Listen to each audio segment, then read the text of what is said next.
Welcome to the Eclectic Gamers Podcast. Today is Sunday, September 3rd. This is episode 201. A new era, a new time. A new hope. There is no Many hope. Bothans weren't involved in the new hope to bring us that information. There's no hope. The No Death hope. Star is going. Don't worry. We're gonna get into some Star Wars here in a moment. Good. That's what we should do. But Just so you know, what I'm Tony. you are, I am Dennis. I think most of our listeners probably know. This could be somebody's very first time. And It if could. this is your very first time, welcome to the podcast. Welcome to your very first time, and I hope you're ready. Yeah, We'll be gentle. this one's going to be. Well, I don't know how gentle the video games are going to be, because it looked like you had a lot of stuff in There's that section. some stuff has happened. We don't have as much in pinball. However, we'll play a game again. It seemed to go over pretty well last episode, and so that will fill some of that out. So hopefully people will get to play along. And if you're new to the game, it's really easy and should be fun for you to do. But before that, we would do our introductions. So what's going on? I am being forced to take some vacation. Oh, no. So I'm in the middle of this major debate because I'm not going anywhere or doing anything, but I'm maxed out on vacation, so I have to take some. So I'm in the debate. I'm going to be off the entirety of the week of the 11th. So I guess technically my vacation starts on the 8th. But do I get Baldur's Gate 3 to play for vacation, or do I get Starfield to play for vacation? Well, this is an interesting conundrum. I would normally say Starfield because you are more a sci-fi fan than a fantasy fan. And Correct. And if it was based solely off genre, I would feel very confident in that statement. However, while I have been reading that Starfield's reviews have been okay, Baldur's Gate has been extremely well endorsed. So it's probably the stronger storytelling experience would be my impression. And I've kind of gotten the same feeling, and I've been afraid of the normal out-the-box Bethesda problems. Now, Though the reports I've seen said they're not there. Yeah, I've heard it's probably the most polished. Yes. Actually, I haven't seen anyone say it's more buggy than anything they've done before. I've only seen that it's the least. Yes, that's what is I've good. seen as well. So, you know what? I would say Starfield for you. I'd go ahead and say, you know what? Baldur's Gate's still going to be there. You already went in on Diablo 4. And got burned. You got burned. The listeners who came into our Discord and pressured you into getting it. Granted, they didn't know that there was going to be the patch that ruined the game. None of that was their fault. They didn't know that even before the patch, you were going to take the worst character in the game and choose to also play it. valid. It's like, let's play Final Fantasy, the original, with all 4 white mages. What an idea. Great job. Why don't you just make it terrible? Why What a don't you just speed go run. and have your teeth pulled out without anesthesia while you're at it? So, do Starfield. You want to go into space. Space. So that's my recommendation. Tony and Max go to space. Tony and space friends forever. So, yeah.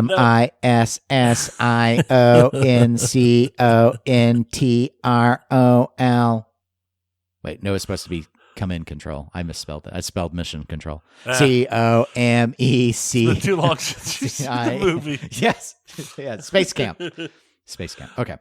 So that's my recommendation. But would you be able to get it? Yeah, no, because it comes out next week. It right? comes out So- on Tuesday. Yeah, so you'd be able to. If you bought the $90 version, Yeah, that with the early you could be access. playing Right, now. Right. But I've been. I was going to wait. Because my birthday's next month. I was planning to probably just chuck it on the list and wait an extra month. Because I'm like barely into Resident Evil 3 still, so I've got stuff to play at this point. So, but that would be my suggestion for you. Yeah, I'd go ahead and do that, and then maybe Baldur's Gate for Christmas time. Maybe. We'll see. Maybe if anybody has a strong opinion, throw it on the Facebook. Mm-hmm. Or in the Discord. We have an invite in the show notes, so people can click on that. Either way, because I'm gonna, like I said, I'm planning on deciding on Thursday or Friday. Yes. One of the days, so I can set it up and do the download overnight. Because So get that in soon, because Tony does not wait around to make decisions. Once he's committed, the course is set. once he's committed, he's in a straitjacket in a padded room. Yay! Fun times. Speaking of fun times, thank you to Dave B, who joined our Patreon. We have a link in the show notes. If you want to join our Patreon, you can click on that and become a supporter for as low as $1 a month. We rely on our patrons for several things, including casting votes regarding games, which will come up later in the show. In terms of what I've been doing, I have continued to play Phoenix Wright. I actually got through another case last night. I am not on vacation. Technically, I am unemployed now, so my job ended, and I have this week coming up here off until I start my new job when you start your vacation, basically. A little bit after when you start your vacation. So I've got that right now, so I have just been... Get a job. Yeah, get a job, you bum. You bum. So, in the meantime, I have been actually doing a lot of wristwatch videos for my YouTube channel because Geneva Watch Days is going on right now. It goes on for several days. It's not as big of a shindig as the Watches and Wonders that happens in the late winter, but there have been a number of things. So I actually put out a couple of standalone videos. Tony, in fact, came on along with Silverball Chronicles co-host David Dennis a couple days ago and did a video, what we call, it was a game, basically a game. There was no winners or losers. It was picking watches and arguing why we would want them. We called it 3, 2, 1 watch off. I'll actually have a link in the it was a lot of fun. Yeah, I actually, it went about 2 hours, but this is just my opinion. I'll have to see what the viewers ultimately end up thinking. But I thought it was one of the. I would argue it's probably my best live stream. I feel. I think it was on that channel. I mean, I've enjoyed all the live streams I've been on, but I think that was my favorite. Easily. I just think where it wasn't about having to, everyone just threw out all these ideas, and it was just, you got a lot. We all picked 6, so that's why it went so long. We talked about pinball at the start, so if you're into pinball, hey, there's a whole pinball because we have viewers there who subscribe to my channel that aren't into pinball, and they ask things like, is there a holy trinity of pinball and stuff like that? Which, questions that's like, I had never really thought about it that way, because there's a holy trinity of watchmaking. So it's interesting. We found some interesting stuff out about each other and each other's interests and likes. Some of which might have not have been super obvious until we threw the things out like we did. I did not realize. I guess maybe I kind of did about myself, but I maybe didn't look into the mirror the way I had to there. Where I was like, whoa, I'm really predictable. I'm almost ashamed of how predictable some of my stuff was. But everyone was predictable, which in a way makes sense because it's just like, everyone has a type. Right? So it's like that. Everyone has a type of watch, a type of car they like, a type of everything, type of person they're attracted to, all of that. So it was just it was like all of a sudden became in our face. Oh, someone's into frosted dials. Okay. Somebody likes the fancy dress watches. Oh, look, somebody's in love with the color blue. So it's like, okay, it's getting a little obvious here. It's getting a little on the nose. Getting a little uncomfortable. Can you pick a non-blue watch, please? Could you maybe find something not in steel? I don't know. Anyway. No, actually, I don't probably think not. I did. No, that's actually hard in the field itself. Because I think I did I think I had one thing that wasn't on a steel bracelet. Yeah, probably. But I mean, so many watches are steel. Then finally, before we get into the meat of the episode, this was, I had asked Patreon people to provide us with things to talk about on episode 200, and I missed one in my show notes. I just looked over it and I went on because we had just kept going. Well, that happened on several things, or some of it was by design. Like you had a planned discussion in our video game that we punted because it was like we had so much episode content. And it might already. get punted this time too. Looking at our content, that's the great thing. We can just keep carrying it over in the OneNote. That's why I love OneNote. Yep. So this was from Mike H, who wrote to us on our Patreon and asked us if we could explain why the Galactic Empire were actually the good guys, because they were. You may begin. How crazy do we want to get? Do we want to go into Legends? Do we only want to stay with what's I considered think canon? Mike provided no guardrails to it, so you do however you want to do it. Do it.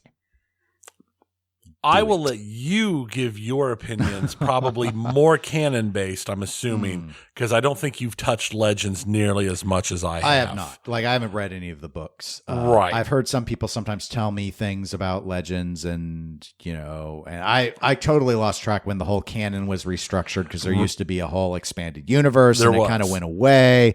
Like, I used to hear about... that's what became Legends. Right, because, like, what Kylo Ren is, like, loosely based on what one of Han and Leia's kids was going to be like, and things like that. So yeah. All right. So in the context, in the framework of what Mike has explained, I think the thing that's noteworthy, and we've started to see it in the Disney Plus shows that take place after the fall of the Empire, and you can even go to the movies, the 3 movies, the trilogy, the Kylo trilogy, or however you want to think of it, the Rey trilogy. The Galactic Empire provides structure, a structure that's very, very important in order for, I won't even say humanity because we're talking about other species as well, but for a unification of the known galaxy.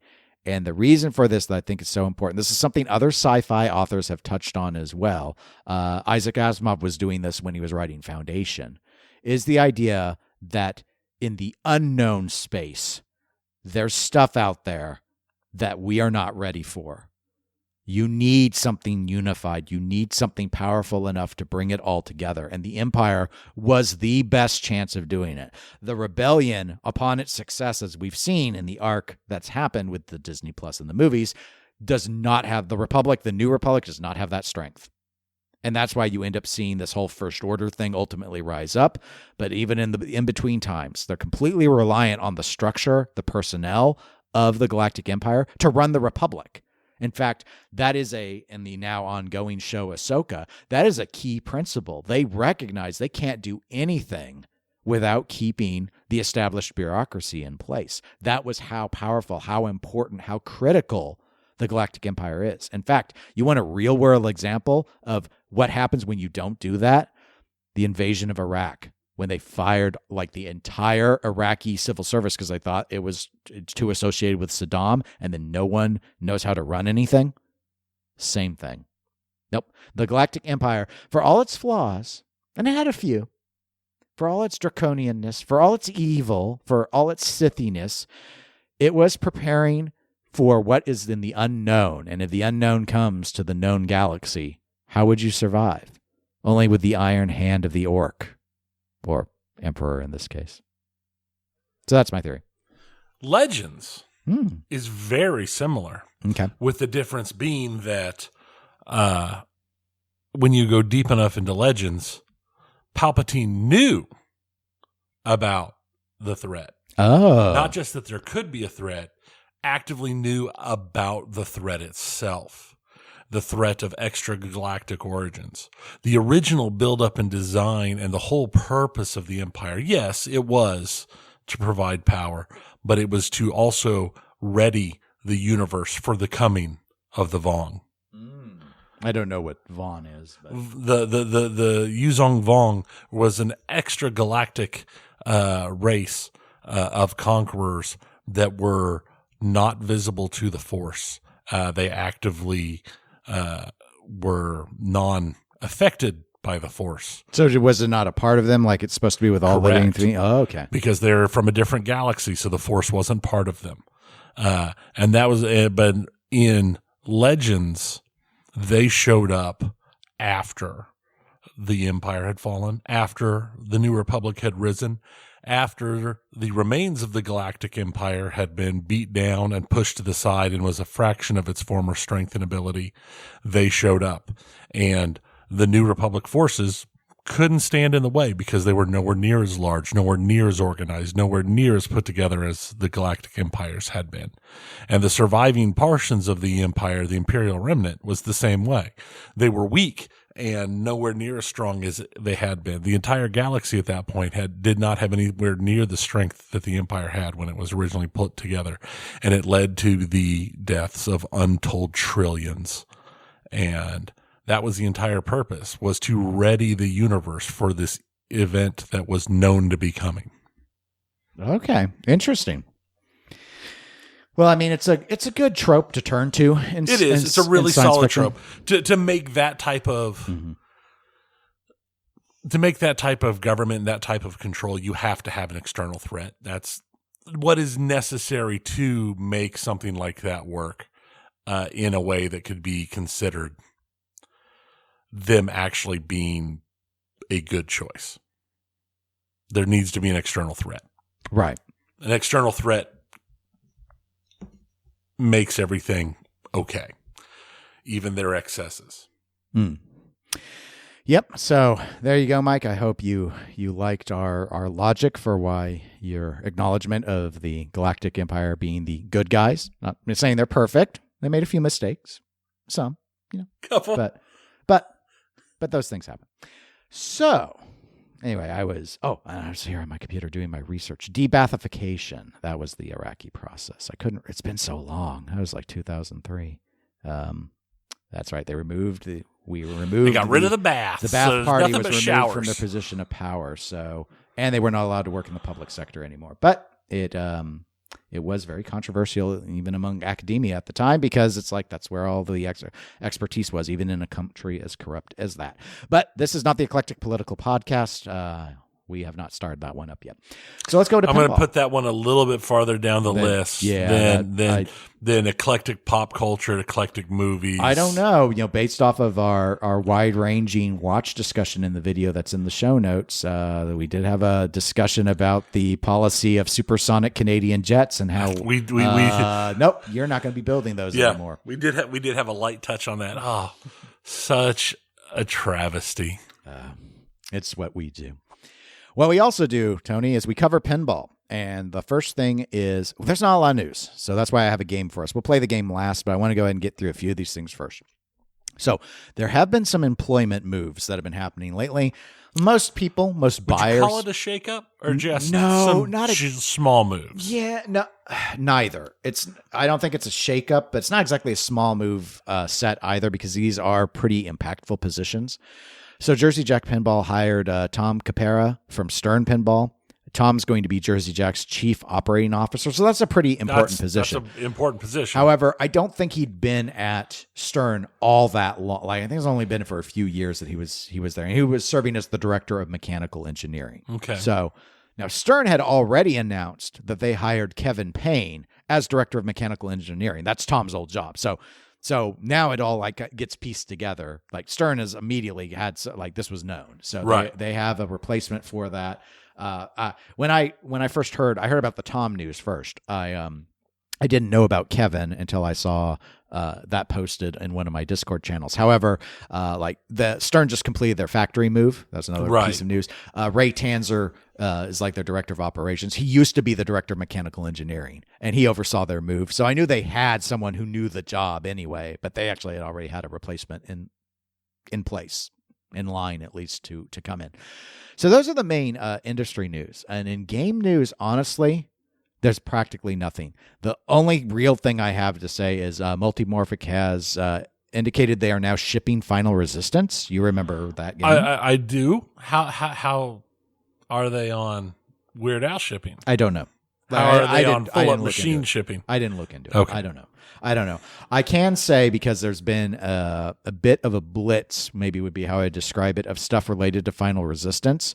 I think it would be safe to say they're attempting to relaunch the game, because they dropped it in a sea of 5 other pinball machines that, like, pretty much, other than Pulp Fiction, have all come out, whereas they had not gotten this out.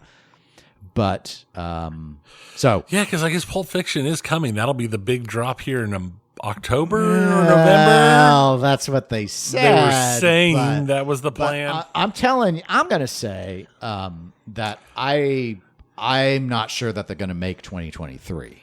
And I don't know if that's that particularly bold of a statement, because CGC and build speed has never been there. That's never been the company's, like, their quality control and stuff has been pretty well respected. Their build speed, and especially on new releases, has not been great. And they've continued to struggle, though, do better on getting the Cactus Canyon remakes out. It's just been a whole thing. Plus, I think it was Josh Sharp, if I recall. I don't remember if this was an interview or maybe I read him post on one of the Discords. I apologize, in terms of the inability to properly conjure up what where it was and what exactly was said, but I believe he conveyed that their license terms with Pulp Fiction essentially forced their hand to do the reveal when they did at Texas. Like they had to. They had to. Even though they were so far, like they wouldn't have done that ideally because they were so far away from being able to build the game. Mm-hmm. And I suppose one could, and we're a podcast, we ask the question, we ask rhetorically, we ask questions. One could have probably asked the same thing, though obviously to not nearly to the same degree as Pulp Fiction, with Multimorphic and Final Resistance, because clearly they weren't remotely ready to ship when they went ahead and brought it and showed it off at TPF. But that is Jerry's local show. I was going to say, that's Jerry's local show, and they always have a strong showing at TPF. They do. I think that's why that was why they wanted to be there, because otherwise they wouldn't have had a showing until the game had been out for like 6 months. But I think, and this wasn't obviously on them. In fact, I would be surprised if they knew, at least on all of them, but who knows going in that does Multimorphic go in going, oh yeah, no, I knew that there was also going to be Galactic Tank Force, Godfather, Foo Fighters, the first experience for many people of Scooby-Doo, Pulp Fiction, there Queen. Was no way. It was the first experience for a lot of people for Queen. It was just like, you did your reveal, and they only had like 2 games with Final Resistance in it, and it was up against all these other games, several of them from very well-established companies. Right. And we've never really seen a blitz like that at TPF, or I think any convention has ever had such a blitz and tight packing of new releases. If it ever happened before, I bet you it was the EM era. I don't think there's ever been. It was just insane. Yeah, it was. It was weird. Because I remember when we were going to TPF and the announcements were coming of what all was going to be there, and we're just like, this isn't. Nobody releases like this. Mm-hmm. Nobody's ever done this. This is going to be crazy. And that was our obviously just after starting to accept Patreon, and that helped us covered our trip costs. It did. So we made something we'd never done before. We made a concerted effort in order for the listeners to know to play every single new game, and we did. Well, oh my gosh, was there a lot? We had basically over 2 days we broke it up where we'd be like, all right, here's the order we're going to go in, and here's the lines we're going to stand in order to try all of this stuff. So you and I have played Final Resistance because we did make sure we played it. We did at the show, and I thought it was a very fun game. I did too. I think I put it right behind Foo Fighters. I think on my ranking, maybe I put it third, second or third, farther down, very high. I put it very high. It was still quite high because it was fun to play. Not a game I would buy myself because I won't buy the platform. But, correct. And it's tied to that because that's what the system is. But anyway, so that is now coming out if that is something you are interested in. All right, that's it for pinball. So we can now play our game. Now, on our last episode, we played a game which I guess I'm just going to call Rank Random Pins. So it's just rank random pins. We're just going to do some random stuff. We take 10 numbers and we rank them. And I did put a poll up with I took our results, I put them in a spreadsheet, put the image up on our Patreon, and our Patreon members voted. I only gave them 2 choices. They could either vote if they felt my ranks were the most accurate or your ranks were the most accurate. I barely won. I had 57% of the vote. But we did have requests for other options. Now, one was someone just didn't want to pick between the 2 of us, and I'm just like, grow a spine and pick. I think you should just put in both are good for their own reasons, and we love and Maybe support them. Maybe I will, because I do like to listen to the Patreon people. We did have another person who basically said we were both wrong. The pin side rank was right, and I should have had that as an option. That's a very fair point. Very fair point. I will make sure to at least have that one in on this next go. But anyway, so we're going to do this again. So for those that don't know, the game is simple. I took randomize.org and I just had it pick 10 numbers in the range of the Pinside Top 100. The Pinside Top 100 actually is more like the Pinside Top 300. And then figure out what those games were, list them out, and then we go through and we rank them ourselves. And Tony and I have actually already done that, so we will be able to transition right into it. That said, I did run into a new issue. Last time, we actually ranked 11 games because one of the numbers that was selected had 2 games, so I just included both. This time, I ran into the opposite problem where a number would be picked and there was no game in that rank because the prior rank had multiple games in it. So in those instances, I'll declare those. I went back to the prior number, and so that it could have ended up with us ranking like 15 games. So what I've done Yeah, is that would just be getting crazy. when there's, I think moving forward, whenever there's a tie like that, I'm going to go ahead and I just use randomize again to like pick like 1 through 3 if there were 3 games, and that's the one, whatever's the one Right. picked is the one we'll do. So that way we keep it a nice tight 10 because I think that makes sense. So here are the games that we were given. This is the order that they were given to us by random.org. Ranked game 241. That's Gottlieb's 1979 game Genie. Then there was game 217. That's Williams' 1988 game Jokers. Then ranked game 10. That is Cactus Canyon. And the way it works with Pinside, that's both Cactus Canyon from Williams, 1998, and the CGC remake from 2021. Next game was ranked 232. That's Gottlieb's Big Hurt from 1995. Then ranked game 62. That was actually a tie. In fact, Getaway was one of those games. We had Getaway on the list last time. Did. However, the randomizer said we had to go with the second game in that set of tie, and that's Heist, Multimorphic's 2020 game. The next number we were given was 15. There is currently no rank 15. There were 2 rank 14 games, and the randomizer said we're doing Metallica, Stern 2013. Then there was rank game 277. That's Gottlieb's Cue Ball Wizard from 1992. Then was rank 175. There was nothing in that rank currently, so we were randomly given the 174th game Elvis, because there were 2 games at that tier. That's Stern's 2004 title. Then the 9th game was rank 123. That's Avatar, Stern 2010. And finally, we had rank 114. There was no game at rank 114. There were 3 games at rank 112, and the randomizer says we're doing NBA Fast Break. That's a Williams or WMS game from 97. So those are the 10 games. So the way we do it is we kind of just alternate back and forth or kind of cycle back down, then down, back up. So I'll go ahead and start us this time. I went ahead and put my rank number 1 is Metallica. Same. Oh, okay. So for me, Metallica's the art's cool. The Sparky's cool. It's a fun game to shoot. I actually don't like the rules on this game nearly as much as most other people, because to me, it's not as much of a wood chopper as a 90s game, but it's a wood chopper. There's a lot of repeating the shots, but it's integrated well. The shots are fun, like going through for the inline tombstone targets. I really liked that multi-ball. That was my favorite to go for. In competitive, I'd usually just try and get Sparky started, because that game the ball times were not long on that game in my experience.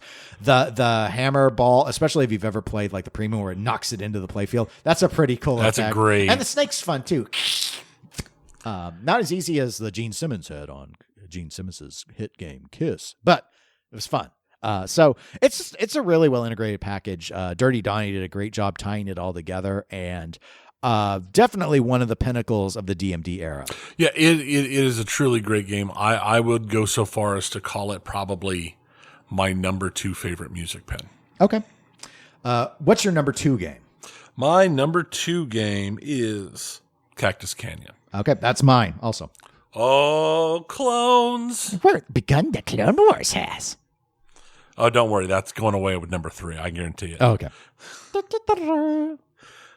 So why the cactus? Cactus Canyon,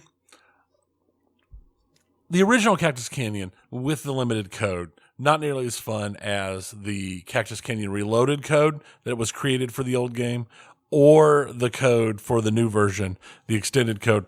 But it has still been a fun game. It has some fun shots. I like I actually don't hate the pop-ups. Let's go with that. Some of the pop-up targets, some of the pop-up shots. I like the little quick draw event. And all in all, it's a game that I always, whenever I had a chance to play it, I would play it.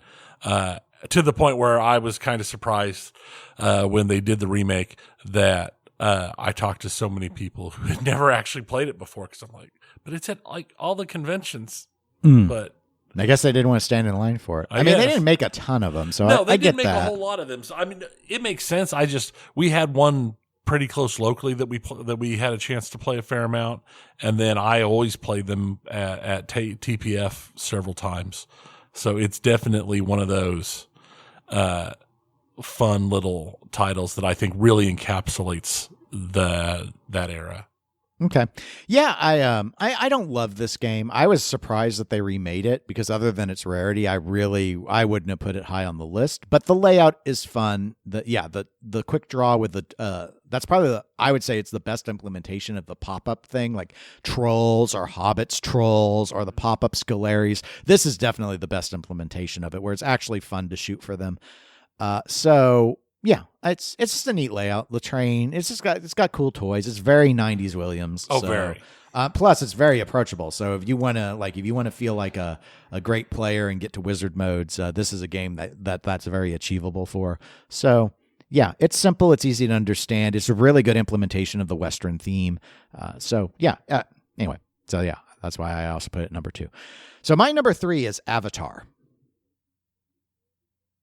and the reason that I picked that is the Na'vi need my help.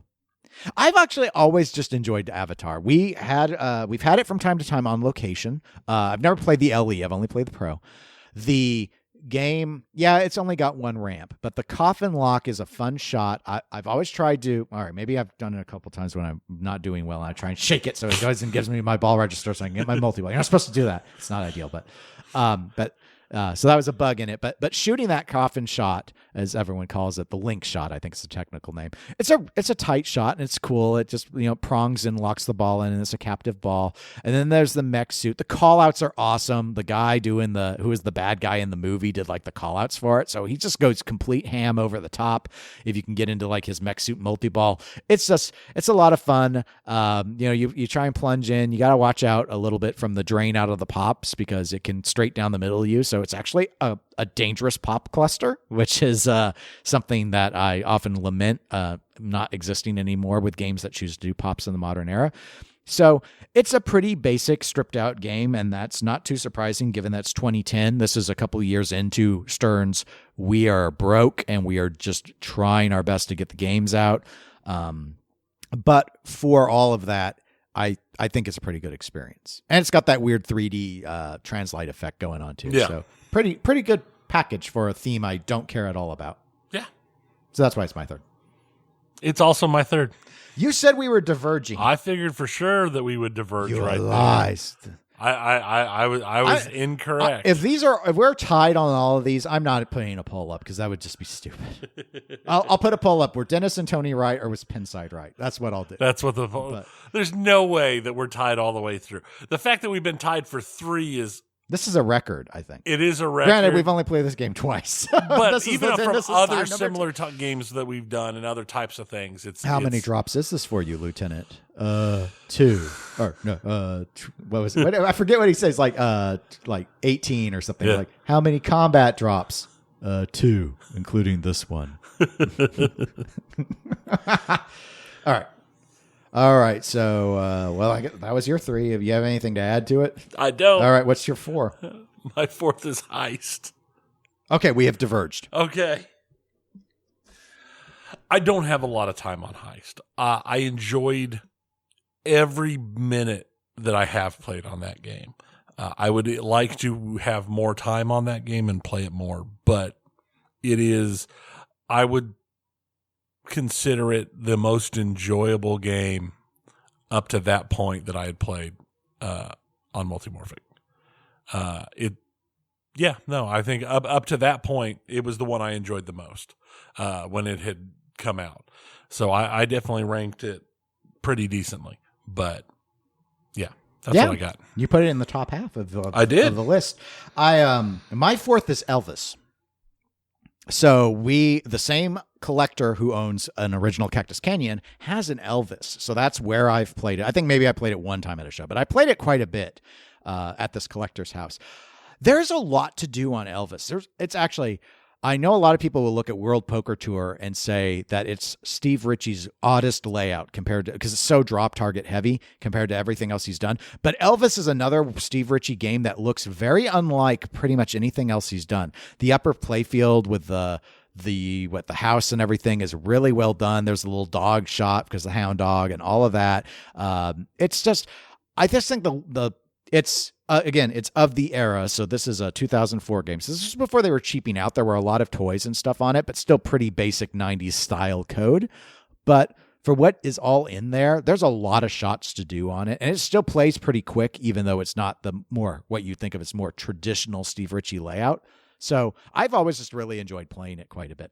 I also I understand why you didn't put it at 4th, because I do recall one time we played it in a tournament, and I think you lost on bonus. It wasn't to me. You lost to someone else, but oh, was it? Tell the story, because it wasn't me. I just remember you being really annoyed. I lost on the extra ball plunge. Oh. Sorry, I shouldn't laugh.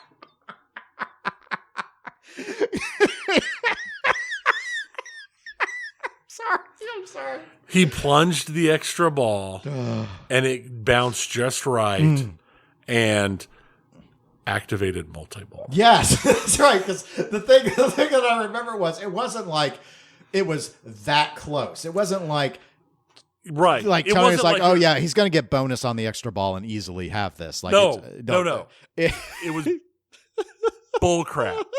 It was bullpucky. He plunged and it hit the bounce just right, and it bounced around, and we're just standing there. And then all of a sudden it activated the multi-ball, and more balls started shooting in, and they were bouncing, and the ball save was going. And it wasn't a little score.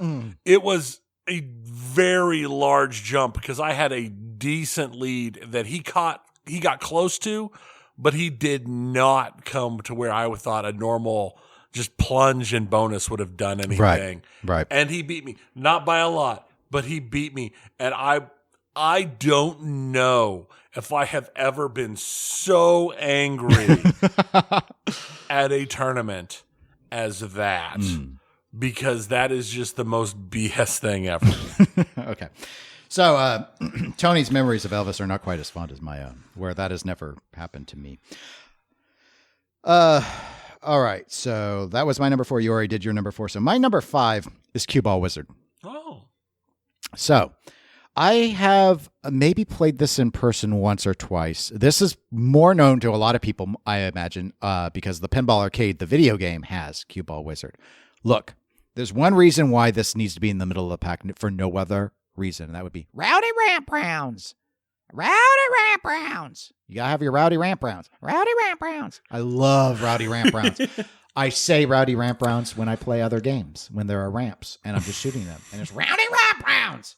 The people by me say it with me because they love that I'm obnoxious. Like, no, they don't. They don't. They're probably mad. The listeners aren't there. Rowdy Ramp Rounds. They're just in your voices in your head. Rowdy Ramp Rounds.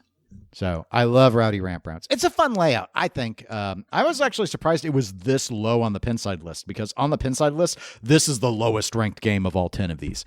And I'm like, no way. It's got that giant cue ball. Yes, it's Gottlieb. It's the 90s.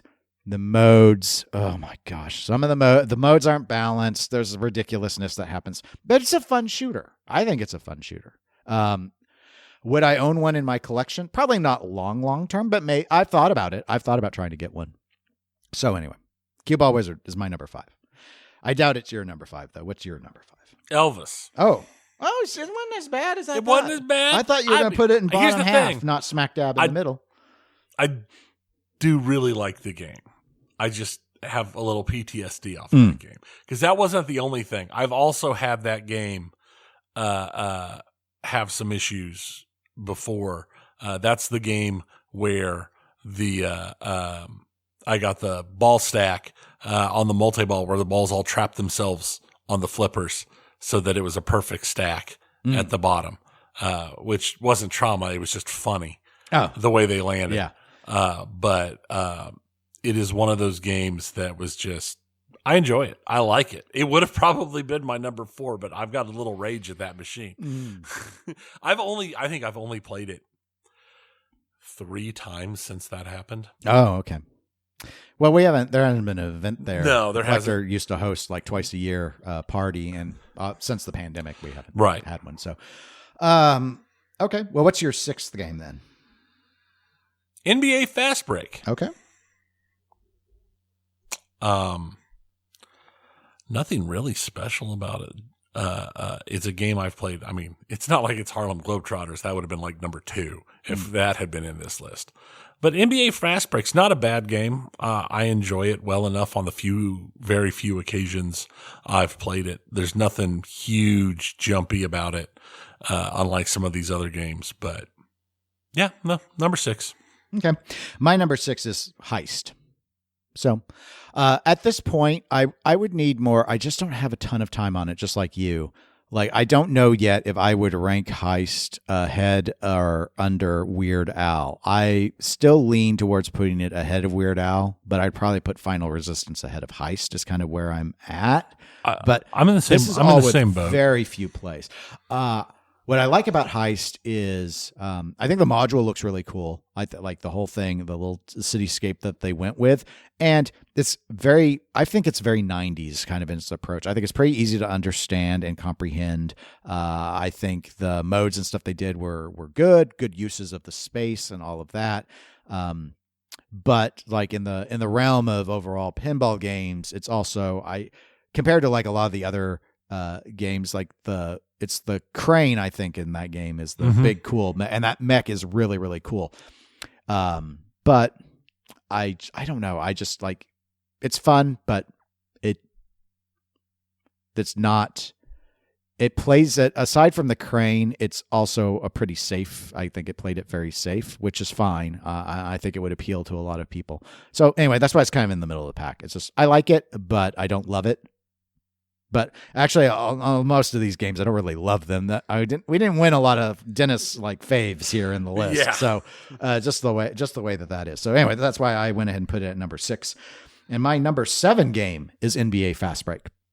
Now, back in the day, NBA Fast Break was an excellent game for one main reason. You could part it out to fix your good Williams games. We had one on location for a while at one point. It didn't last all that long, which was just as well. It looks like a basketball court. I think people started to fall in love with it or convince themselves they fell in love with it when they couldn't afford anything else. So you start turning to the C-tier Williams games, but it's not that good of a game in my opinion.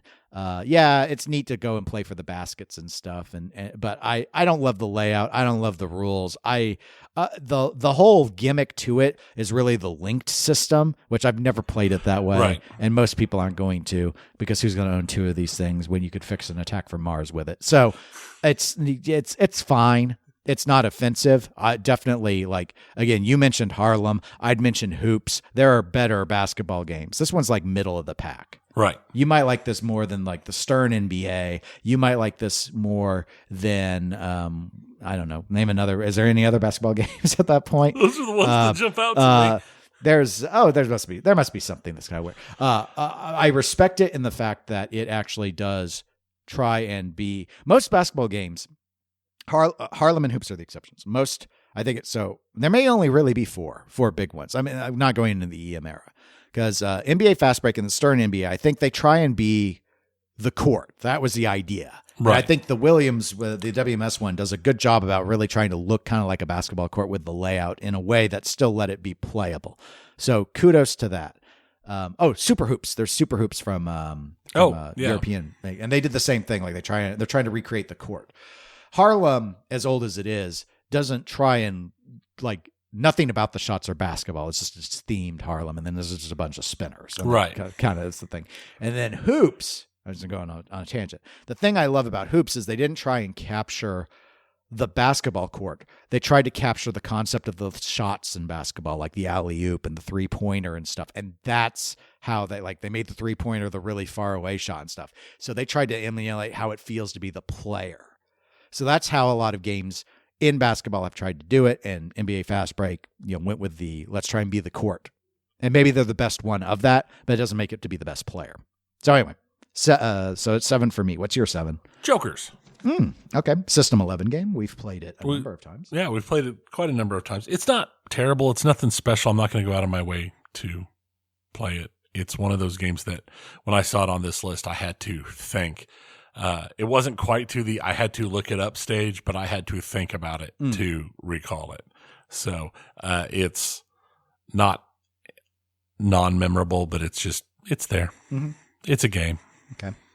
What's your 8th? The Big Hurt. Okay. So, same thing. It's a game that I vaguely remember and I've played a couple of times.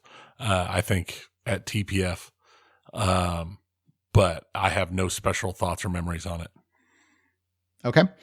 My number 8 is Jokers. So the only thing I really remember about Jokers is it has a ramp that raises in the middle of the playfield to make a jump shot. Mm-hmm. But it's the late 80s, so it's not a great ramp. Like, it raises really slowly. You have to wait for it. It makes a whole almost like a catapult or roller coaster sound as it's going. Right. Which is, I mean, it's a neat effect, but like compared to, and I know it's not fair because of the modern era, but compared to like the cool like jump wrap shot on Toy Story 4, this is a very lackluster ramp. In the realm of jump ramps, I really find it pretty uninteresting, and that's the only memorable thing about Jokers. It's definitely a bottom half System 11 game, maybe closer to half than bottom, but I have no desire to ever. Like, I don't care if I ever play it again or don't. Like, I'm indifferent to it. Right. So that's why it's fairly far down on my list at number 8. My number 9 game is Big Hurt. I couldn't remember if I've ever played it, the baseball theme game. If I thought maybe I had tried to at TPF, and I thought maybe it wasn't working right the way it was. This was right at the end of Premiere. Barbed Wire was their last game, which is, oh my, thank God it wasn't that good. Barbed Wire is a terrible game. Terrible. So bad. Terrible game. But no, it didn't leave an impression with me. But honestly, I can't remember ever legitimately playing it either. So it's almost just down here because I've never really heard a lot of good stuff about it, which is not fair, but that's life. So what's your number 9? Cue Ball Wizard. Okay. Because Rowdy Ramper. I couldn't actually recall ever playing this game. I'm sure I never have. played it in Pinball Arcade? I might have, but I don't recall it. Okay. All right. Well, that's fair enough. So based off of that means we both put Genie at 10. Yeah. Wow. Another one. All right. Why is Genie your 10th game? I also don't recall ever playing that game. Okay. It's in Pinball Arcade also. I may have played it in... All right. This is where I'm going to lose people and you'll end up winning, even though we both picked it at 10th. I talked last episode about how awful Space Invaders was in the game. You might recall that. In fact, I do recall. I had someone post on Facebook upset at what I said about Spy Hunter in my process of destroying Space Invaders. And I pointed out I did, in fact, put Spy Hunter ahead in Space Invaders, thereby making Spy Hunter the winner in the hypothetical matchup of awful versus awful. And I stand by that because at least Spy Hunter was creative. Yeah. Genie is the Space Invaders of Gottlieb. Genie might not be the worst System 1 game, but it is the worst System 1 game you likely will ever personally play. The only thing worse than how Gottlieb's Genie plays is having to hear people try and pretend that it plays good. Because they do. They look at it and they're like, look at this wide playfield. Look at all this amazing stuff. The game is carved up into 4 quadrants because they didn't know what to do with it. And all the quadrants are bad. Is one quadrant worse than the other? Absolutely. They're not all equal because that would be silly. They would have to be identical for laid out quadrants. And that would be nonsense that Space Invaders might have tried to do. But in this case, you have the opening plunge with all your top lanes. That's probably the best part because it's before the ball has rolled and the ball itself has learned how bad this game is. Then you have the open-ish lower right quadrant where you feel like you spend most of the time. Then you've got the whole waterfall pachinko thing. And you know what I think about pachinko. You love them. That's right. In pachinko. But I hate, that is what, if there's no other reason, when people talk about like the nostalgia, and there's not many left that do, but there's some people that will, they may not say it this way because they know they'll get burned in the comments, but they basically want to argue that EMs are better than solid state era games. And they're forgetting about all the waterfall pachinko nonsense that happened in the EM era, where it's just metal against metal, watching a ball and argue, oh, well, you can nudge it and you can have control. Yeah, whatever. Go play your bingos. No one cares. No one cares. And no one cares on this game either. I've heard there are 3 things you can do to make Genie be better. Number 1, I know someone who owned one once who put a power ball, a ceramic ball, in it. I have not played it that way. However, I have done that. I've put a lighter weight ball in my Buck Rogers, and I will say that can help quite a bit because the System 1 games were so EM-esque that they're very floaty. And Buck Rogers ain't a wide body. So I imagine it definitely should pay dividends on Genie. So if you happen to have a Genie for some reason, and you haven't tried that, I would recommend trying to do it. If you can't, power balls are super expensive. So what I recommend is you can order like the balls that are more like what were designed for Viper Night Drive and like the glow ball style. Like they're lightweight too, and they're much more affordable. So I have a whole pack of them. I'm not offering to give them to you though, but go buy your own pack. The Number 2, I've not heard of anyone doing this, but it logically makes sense, and I've thought about doing it with Buck Rogers. Prop the back legs up more. Either get extended leg levelers or put like 2x4s or bricks or something under it to try and give it some more verticality. I'm normally someone who argues against just jacking the games all the way up because it actually kills the side-to-side action.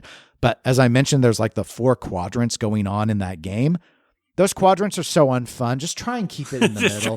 Just try and keep it, and that will help you with that. Just help you drain it faster. Don't go into the pachinko waterfall area. Don't experience Genie the way they thought you wanted to experience it. Experience it the way I want you to, straight down the middle. That's the best way.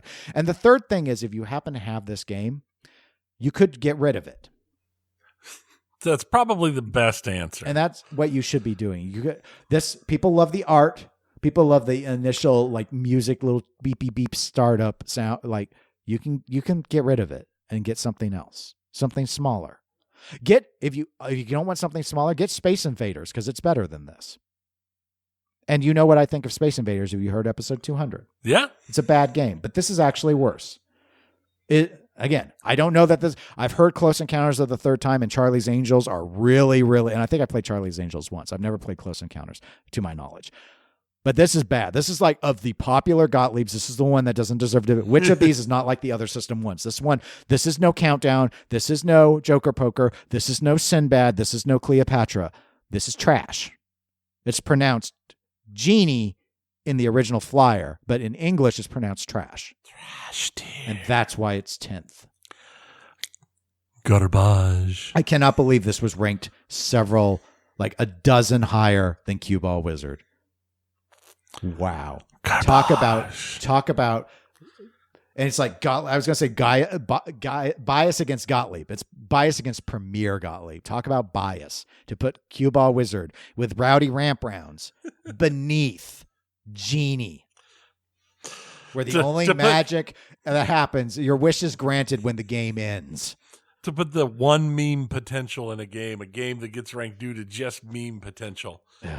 Gosh, it's just ranked. And don't get me wrong, its rank is bad, as it should be. Right. It's only ranked as high as it is because of the art. That's the only reason.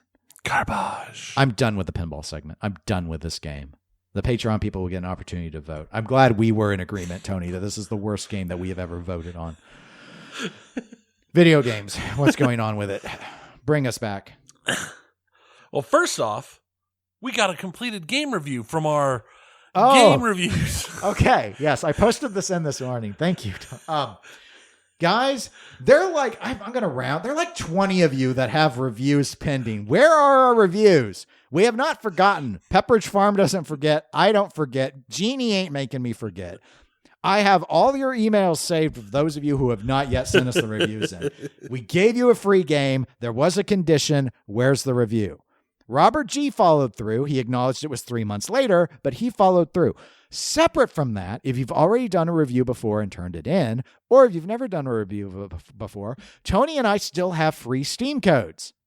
We will let you have a free game. We do not know what it is. We were not told what they were when we were given the codes. They're probably garbage. But just with that in mind, you can have one for free. You don't have to be a Patreon member. Doesn't matter. Just email us at eclecticgamerspodcast@gmail.com. Say, I want a Steam code for review. I'll get you one. Until I'm out, I'll get you one. We still have them. Yeah. We're over halfway through them, but we still have some. Garbage. So this is what Robert wrote. I'll go ahead and read it here. from his email. My code gave me Ice Age, Scrat's Nutty Adventure, which is a single-player 3D platformer action-adventure game. As an aside, Tony, I think this is the first game I've actually heard of. I think I heard of this. Maybe I'm wrong and I've just heard of Ice Age, but I'm telling myself I heard of this game. It's entirely possible. It might have been one of those silly little speed runs at a overnight session of Games Done Quick. Could be. The player controls the titular Scrat, the saber-toothed squirrel from the Ice Age animated film franchise. Armed with small jumps and an unending supply of throwable acorns, Scrat hunts through the worlds from Ice Age in search of 4 crystal nuts that will unlock the acorn, capital T, capital A. The acorn along the way, he said the acorn twice. Along the way, he solves simple puzzles, gathers crystals, and fends off animal enemies. The gameplay is simple enough that even as an old man just getting used to the controller more complex than a Super Nintendo, even I quickly got the hang of things. It could serve as a good instruction to gaming for kids. The game does a nice job of slowly introducing new mechanics, new ways of interacting with the world, making the puzzles more complex and the enemies more difficult. As Scat progresses, even offering more sneakily hidden treats to find. That said, I'm unclear who this game is for. The controls still feel a bit advanced for the kind of kids that would be really into the Ice Age films. My 5-year-old, who's at a great age to be introduced to the franchise, would have a hard time playing this game. But my 7 or 8, I would bet she'd quickly get bored with the very mundane objectives and tedious actions necessary to complete each level.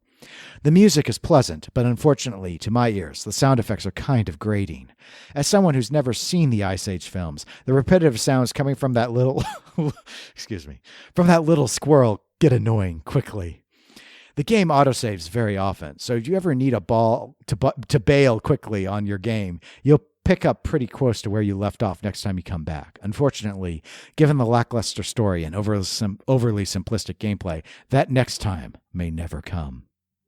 Thank you, Robert, for completing your mission and providing us with this key review. I know if you would like to re-listen to the view as a drinking game, you can take a shot every time Dennis says scat instead of scrat. Did I? Yeah. I tried not to.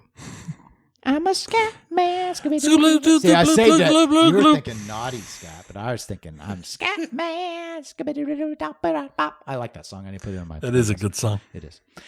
All right, Tony. Now save us. Here it is. All of the big news, all of the great, amazing things that have happened. There's a lot. There's been a fair amount of stuff. The fallout of Embracer's group restructuring due to that $2 billion fall through that we talked a little bit about. This is fine. This was fine. Yeah. It has taken a victim. Violation has been closed immediately. I thought is it Violation or Volition? Or Volition. Or is it Scatman? Either way. Volition? Sure. I thought it was Volition. I don't know. Yeah, because there's no A in it, so they have to be. Yeah. But they made Red Faction and the new Saints Row. That's the game I was trying. I knew they did a franchise. All right, anyway, I apologize. Yeah, they did the new Saints Row, and they also did Red Faction. But they're gone. They just shut them down hard. Didn't they do a space game you used to like? Free Space or something? One of they did do a space game. I don't remember. I remember seeing it when I was reading the news. I don't remember what it was.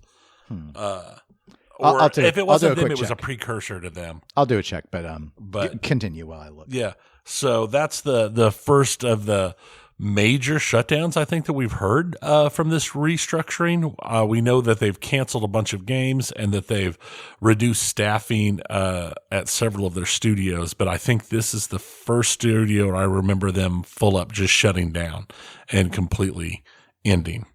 Sony has also renamed its handheld gaming device to the PlayStation Portal, which, again, it's a screen on a DualShock controller, basically. That's not a standalone, so it's not like a Switch that you can take with you. But it's designed so that while you're somewhere on Wi-Fi, you can stream games off of your. You covered it. We talked about it a little bit. A few. Yeah, when they first announced it. Yeah, that's interesting. They did give us the price. It's going to be $200, and it does not support PSVR2 games games that require the headset, or games streamed through the PlayStation Plus Premium Cloud Streaming. So it'll only play games that are installed on your console. All right. Going back to Volition, which used to be Parallax. Right. Here's the list of the games for people. Now, I was going to go ahead and opine. Red Faction Guerrilla was one of my favorite games to play on the Xbox 360. It was one where you got a big hammer. The buildings were all destroyable. Like, you could destroy them with your hammer. That was the big thing with Red Faction. Yeah, and I played on the next one. It wasn't nearly as good. That first one, though, the way they had the physics with the buildings was just really, they were just like, really, like everything was just made out of popsicle sticks. There's just something about it. But all right, so here are the games that they were known for. Now, back as Parallax Software, which they started in the mid '90s, they made Descent and Descent 2. Then as Volition, they made something called Descent Free Space: The Great War. And such a good game. They did Free Space 2. Such a good game. And I thought you played Free Space. I've played all 4 of those games. Summoner, Red Faction, Summoner 2. I wasn't a Summoner player, but I've heard of it. The Punisher. Then they started Saints Row, which was like a serious attempt to be a GTA clone in 2006. Saints Row 2, which was the first game I played, and the first one where they were like, all right, it's GTA, but silly. I love the Saints Row games. Just silly. I love the Saints Row games. Then Red Faction Guerrilla 2009, which as I noted, I really enjoyed that game a lot. They did Red Faction Armageddon. I did play that. Saints Row the Third, which was off the rails silly, but I did play it. Saints Row 4, which is beyond off the rails silly and completely insane and great because of it. Yep. And then they had the Gat Out of Hell Saints Row, which was also a great standalone. I didn't play that one. Agents of Mayhem. And then the new Saints Row, which was a complete flop. It was a complete failure. And then, so those are the games that they did. So yeah, Free Space was because the Descent games and the Free Space games both I played because they were a lot of fun back in the day. So they're gone. Shut down and gone. Bye-bye. But you know what's not gone? Starfield's not gone. Starfield's not gone. Reviews from Starfield, we kind of touched on this a little bit in the opening. Reviews on Starfield have been pretty solid overall. Now, I wanted to bring something up because I read that I didn't dive into it because I'm also trying not to read spoilers or anything. But in some of the commentary, one of the things I heard someone complain, and purportedly it was acknowledged this isn't just a Bethesda thing, it's definitely not just a Starfield thing, but in order to pump up the Metacritic score, supposedly they were looking at review groups, especially that do the 5-point scale and have a tendency to score closer to the a good game as a 7 out of 10, and not giving them early copies, and that they initially pumped it to those that tend to do more 9 out of 10 gradeflation style. I've heard that as well. Okay, I've heard that they were very systematic about who did and didn't get review copies. Some crew people who work for Eurogamer got copies, but Eurogamer itself didn't get a copy to do a review of. And some of the YouTubers that'll just be like, it's the greatest thing ever. Yes, they got copies, and then more. Yeah. So, I mean, it's a grain of salt at this point. That's why the more impressive thing to me that's come out is the sheer number of people that's like, this is not the normal Bethesda buggy mess. Right, because it's early access, so we are actually hearing legitimate feedback at this point. Right. And it's been positive. Yeah, and it's supposed to actually look pretty good and run fine on both Xbox consoles. Okay. I don't really care about the S, but... Right, but now I have read some reports that there seems to be a lot of loading, but a lot of it is hidden by stuff, like you would expect. But the old Mass Effect elevator scene. Yeah. But there seems to be a my lot of favorite loading. store on the Citadel. But we'll definitely be getting a lot more reports coming in this upcoming week. The Call of Duty franchise is trying something new. They are going with real-time voice chat moderation. How? AI. Oh. Wait, duh. Okay. I'm going to listen in on your conversations. Yeah. That's my, what's your occupation? I am a Call of Duty real-time voice chat moderator. What do? I listen to 13-year-olds talk about banging each other's mom. That's wow. How much does that pay? Not well. Not well. And it leaves me with massive mental trauma. It pays in trauma. Okay. So But no, they are. They do not currently, supposedly, according to them, have the AIs doing the moderation. The AIs are flagging stuff to be followed up for moderation by human listeners. okay. So we'll see how long that holds. And that is live on the North American servers now as a beta, and will be going live globally in November when the new Call of Duty comes out. But what's interesting and arguably kind of understandable, currently the moderation only works for chat in English.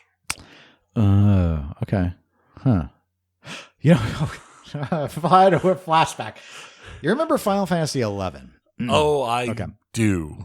You remember Final Fantasy XI was an MMO, and it had, because of its economy, its player-based economy, there were a lot of people, not bots, but there were actually just a lot of people that were like gold farmers, basically. They would go and they would harvest all the resources to sell them for real money and all of that, and you'd see them like fishing and stuff. And whether it was true or not, everyone just decided that they were all from China.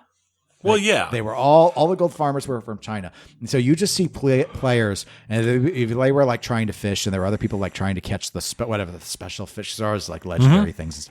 Always go. And people, I just remember, it was kind of like how, if you've ever seen the documentaries of like how certain bees, like Japanese honeybees and stuff will fly and they'll swarm an enemy and heat them to death, like heat a hornet to death by smothering them. It was like that in Final Fantasy XI, except because no one playing knew Chinese, all they do is they swarm them and they just start like saying ni hao, ni hao, ni hao, ni hao, ni hao. And it's just hello in Mandarin, but it's being done in a super toxic, like, ni hao, ni hao. It was just like, they just swarm them until they try and drive them off to get them to quit or log out or whatever, or run away, run to the town or whatever. Just follow them. You just see these people going, ni hao, ni hao, ni hao. And it was like, what is this madness? So that's what they're trying to prevent here. Yeah. They don't want their AI bots to be trying to. They didn't want to be using the Final Fantasy XI built-in translation thing to say, please give me your meat rod. Oh, gosh.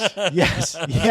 So that's another side. So because there were so many Japanese players and English players in Final Fantasy XI, there were certain phrases that had auto-translate where you could type something, you could tell it to use the auto-translate tool, so someone like looking for group. Right. You'd be able to say looking for group, and it'd have a little notation about like it'd be in braces or something. So you set it through the auto translator. And that was because there were, people don't understand, like the servers were blended. So there were tons of Japanese players on the server. You weren't like on an American server. You were on a server. And it made sure that server was good overnight. I mean, it was good. Yeah. So when you start, the problem was, so what do you do when you get into an argument with the Japanese players? Well, or you're trying to say things. You're using the auto-translate, but the thing is, the words don't mean the same things and all. Like, so because we have words like, well, like say, like, let's say you wanted to say, oh, that's a burn, right? You could literally mean a burn with fire, or an insult is a burn, or something like. So people would use those auto translates thinking they were like telling the Japanese players something, which doesn't make any sense when translated Japanese. It's not an insult. It doesn't make any sense. But they, I think, started to pick up on it. So sometimes they would say things only. And there was, and the biggest thing that I remember a lot of English players hated is sometimes you'd go and you'd look, and you could look at people they'd have like a summary they could sit, because a lot of people just sit AFK in the game, right? And because you could set up a little bizarre where you set AFK, and you could do like announcements and stuff. And the one that everyone hated was the JP only, which was Japanese players only. They didn't want your American butt in their group, and then people were like, that's racist, and they'd be mad, and then they'd start trying to say mean things to them with the auto translate, and it just didn't work right, because you'd be all like, define lumber, you're behind your taru or something. I was like, that doesn't make sense to them. You're not actually telling them to stick a piece of wood up their bum. Anyway, okay. Sorry. AI. No, it's a beautiful segue though. Yeah, no, but none of our listeners understood any of it. True. So I sympathize. Except for those of them who played Final Fantasy. Rounds. I'm a Scatman. But speaking of MMOs, we are going to segue to another MMO that we both played.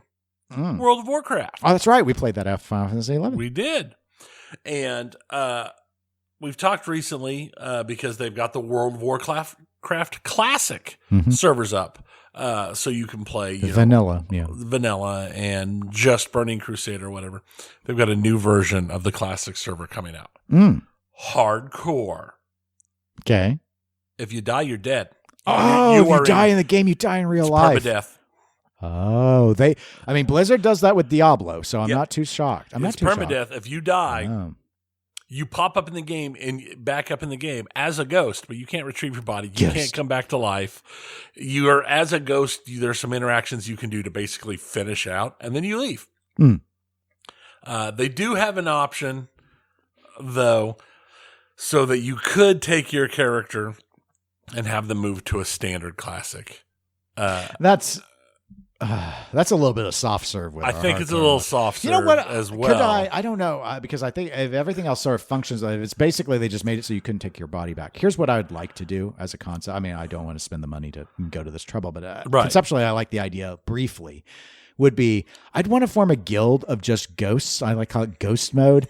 And you just go around and we just haunt a person. We would just find a player and our whole guild of 40 people is following them, just ni hao, saying saying ghost stuff, ni hao, or just I had the time of my life. Was that song from that? From I don't know. Whoopi. We do Whoopi quotes. We'll do Patrick Swayze quotes. Occasionally, we'll throw in a Roundhouse line instead. But it's an interesting concept. Roadhouse. It's an interesting concept for a game that's designed with entire raids and fights that are designed around the concept of intentionally having people die. Just imagine the grind to go to Molten Core and then you get owned by some lava monster. Right. Just oh, come on, guys. I just think of all of the times we'd have a wipe in Molten Core on trash. Imagine if you lagged out.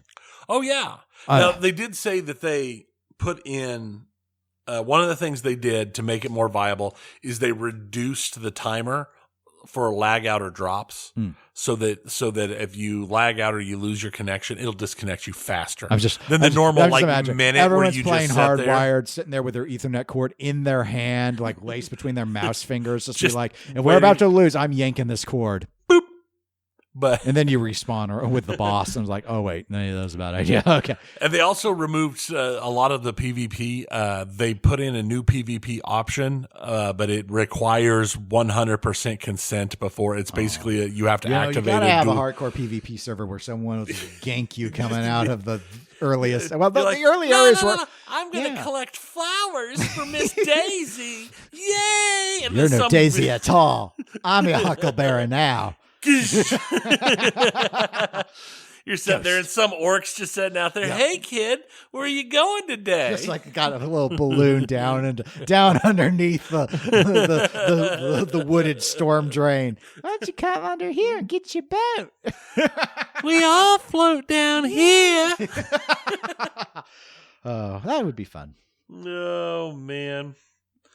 And then we have some sad news. Is it sad? I don't know. This news is sad, but understandable-ish, I think. Maybe it's sus. We'll see what people think. Maybe it's suspect. Could be. But Nintendo has announced that Charles Martinet is no longer the video game voice of Mario. Let's go away. Okay. He's been doing it for ever. Yeah, since the 90s. He's been everywhere. He's definitely at a point in his life where he could full on be retired. Right. I don't like to tell people that it's bad when they retire, because it should be good that they get to retire. And they did announce that while he's no longer the voice for Super Mario Wonder and he's also not doing the Luigi or Wario voices anymore, which he also did. But they did say that he will now become a Mario ambassador, whatever that is. And they are going to be putting out a video from him and Miyamoto at a future date, but that hasn't been announced or released yet. So That's all right. Here's the thing. Here's the part where I would be the sad part. Because of the way it was announced, it's extra weird because this whole Mario ambassador thing layered on top of it. No one that I saw ever explicitly said, including himself, that he retired. Yes. So there's been a lot of people wondering, was he basically fired, but they're letting him have some other role still so that it doesn't look like he was fired and he's cool with it because he's getting paid or what? And that was my thought, because his response was he retweeted or whatever the crap they call that stupid thing. He re-X'd? He re-X'd. I don't know. I don't use that the service message and added, "My new adventure begins. You are all number one in my heart. Hashtag woohoo." So my new adventure as not the voice of Mario. Well, and it could be, it could totally be a retirement. Why hasn't he just said, I'm retiring? I'm retiring from the voice of Mario. I'll still be loosely involved though as an ambassador. Right. They created a new thing. I'll come out. I'll come out to Eve. Oh wait, no. I was going to say E3. I'll go out to E3. I'll be on a Mario Treehouse once every other year with a new game, and I'll interview the new voice actor or something. Right. But they didn't say that. It's all like he's got a new position, but it's a made-up position just for there are no other Mario ambassadors. Right, and I think until the video is released, I think that'll probably answer some questions. Again, maybe they just didn't think they needed to phrase it that way, or maybe they thought it's not. They didn't want to say retirement because if he's doing the Mario ambassador thing, he's not really truly retired. Well, and it could be I that don't know. It could simply be that doing that much voice work is getting to a point where it's harder. Sure, but we also look at. How much voicing does he do for? I don't know because I haven't played the recent games. Does he do a ton of voicing? In the old days, it wasn't a lot of call-outs. Right. And this isn't where's he career wise, age wise versus say or was it Peter Cullen who's Optimus Prime and stuff yeah, who's still doing tons and tons of huge work. And maybe that's not fair. I do know people. Especially if they use their voices a lot as they get older. We see this more with singers, I think, than voice actors, where they can't do it anymore. They can't do it to the same level anymore. I remember, and this was years ago, where Bob Seger, Bob Seger and the Silver Bullet band, he was not. He scaled back his live concerts because he couldn't maintain his voice if he did it at the pace he did when he was 10 years younger. So. He is 67. Okay, so I'm going to say I'm not, but yeah, Peter Cullen is 82. Correct. I just looked him up. I'm just like, wow. Okay. And he's still got the most amazing voice. I'll kill you. Yeah. The fact that the trailer for season 2 of Invincible was built around announcing that Peter Cullen was being a voice in the show. That's awesome too. I'm excited. So I'm really excited. So okay, I'll say, given his age, he's definitely at retirement age. So I will go ahead and choose to interpret this as a positive that Charles just wants to retire, and Nintendo is cool with or suggested the idea of keeping him loosely involved in some way, and he was amenable to it. So yay. Yeah. And I look forward to our new Chris Pratt overlord, making Mario just be Chris Pratty. Yeah, I haven't seen anything announcements about who's going to be voicing. Me, Star-Lord, Mario. I took all of the drugs. That's right. Hey, don't you remember when I was on that, what was it, Parks and Rec? When I was fat and people actually liked me? Do you remember? Pepperidge Farm remembers, maybe? Now I'm ripped and everyone thinks that I'm a terrible person for some reason. That still remains somewhat mysterious to me. And somehow people liked when I did that movie where it turns out that I was like a complete monster, yet they tried to play me as a sympathetic Passengers. I haven't seen Passengers. Oh, where it's like, oh no, I got woke up from suspended animation. I'm the only person awake on the ship. You know what I'm going to do? I'm going to wake up the hottest woman on the ship as well. So she's trapped with me. Because that can't go wrong. But people just can't accept Chris Pratt not playing anything other than Chris Pratt. So they turned him into Chris Pratt. Yeah. It's like, oh, you're like all your other characters. All right. Anyway, we're worrying about Chris Pratt. That's not fair. It's quasi-fair. He makes enough money. He doesn't mind. He does. He does. This isn't the eclectic He Chris wrote. Pratt. He might have written to us at eclecticgamerspodcast@gmail.com and said, it's okay if you guys want to make fun of me and Mario for a little bit. Yeah. It's like, thanks, Chris. Yeah, that'd be cool. Have fun. Tell Blue I said hi. Tell Blue I said hi. I hate. Tell my Blue I said hello. It's not just Oh. Chris Pratt though, but this whole new, I don't know if it's new, but it's been very common thing where fighting anything with anything anymore is like, I'm just going to hold my hand up in its face and say, smell my fingers. Yes. As some sort of stop.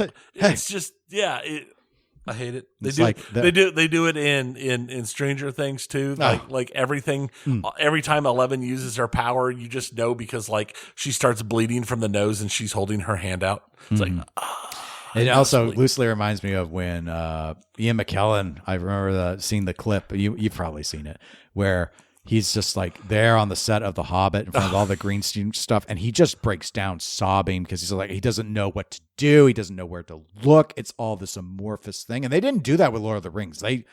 There's a lot of CG in Lord of the Rings, but they used a lot of practical stuff so the actors could play off of things. And The Hobbit was so rushed that they couldn't do it. Like I think Peter Jackson would have done it the way that he did Lord of the Rings, but maybe make it one movie if he had his way. Anyway, that's a bad movie. I don't recommend seeing it.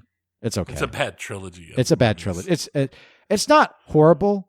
It's just it's very bloated. Yeah, it is very and it's much way too CG, not. and I felt bad for Ian.